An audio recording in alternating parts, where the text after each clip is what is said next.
कि हम लोगों को जेल में डाल देंगे तो डर का माहौल बन जाएगा, छात्र नौजवान अपनी बात कहना भूल जाएंगे। तो ये साबित हो गया हम लोग के जेल में जाने के बाद भी जिस तरीके से छात्रों का खौफ सरकार के अंदर गया कि प्रधान को इस्तीफा देना पड़ गया।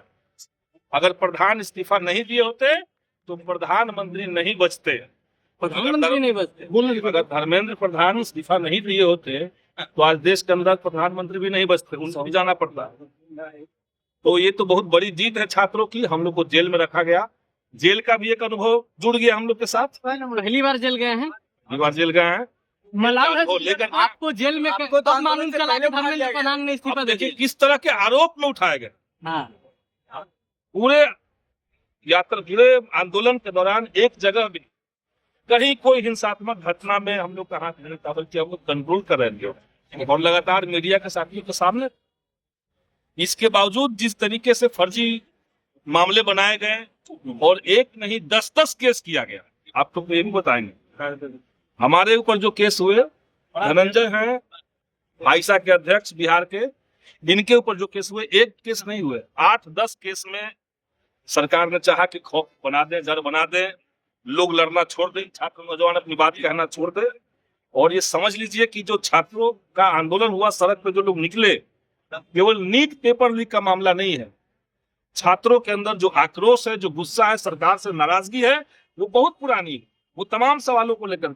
संदीप जी, 2 जीत हुई है। एक तो धर्मेंद्र प्रधान ने इस्तीफा दिया और दूसरी सबसे बड़ी जीत की छात्रों को रिहा कर दिया जाएगा। लेकिन क्या धर्मेंद्र प्रधान के इस्तीफे से सिस्टम सुधर जाएगा? नहीं, हम तो नहीं मानते। वो एक महत्वपूर्ण मांग थी हम लोग की, आंदोलन की सबसे महत्वपूर्ण मांग, पहली मांग थी। वो एक सिंबॉलिक, यहाँ पे हम ये गारंटी करने की कोशिश कर रहे थे कि अगर इतना बड़ा कांड हुआ, अगर लगातार पेपर लीक हुए, तो सरकार को इसकी जवाबदेही लेनी पड़ेगी, कोई ना कोई तो जिम्मेदार होगा। ऐसा नहीं हुआ कि पेपर लीक हो गया, 21 बच्चों ने आत्महत्या कर ली और इसकी जवाबदेही किसी की नहीं बनेगी। तो एक तो जवाबदेह सरकार के अंदर से हम लोगों ने चुना। लेकिन सही बात है कि शिक्षा का बर्बादीकरण जिस तरीके से बीजेपी के शासन में हो रहा है, रोजगार के मौकों का जिस तरीके से खात्मा सरकार कर रही है, इन सब चीजों को लेकर के, और किसी भी मंच पे आप देखिए, केवल शिक्षा मंत्री निकम्मा है, बेकार है, करप्ट है, वो तो है ही। तमाम विभागों के अंदर क्या चल रहा है, विदेश मंत्री कैसा है, रक्षा मंत्री कैसा है, पेट्रोलियम मंत्री क्या कर रहा है, पूरे देश को बर्बाद करने के लिए मोदी सरकार का पूरा मंत्रिमंडल जवाबदेह है और सबके सर्वा मोदी जी हैं। बच्चों पे जो जिस तरीके से लाठीचार्ज हुआ, जिस तरीके से दिल्ली में महिलाओं के प्राइवेट पार्ट्स में डंडे डाले गए पुलिस के द्वारा, वीडियो सब वायरल है। तो देश का गृह मंत्री इस पर चुप्पी क्यों साधे हुए?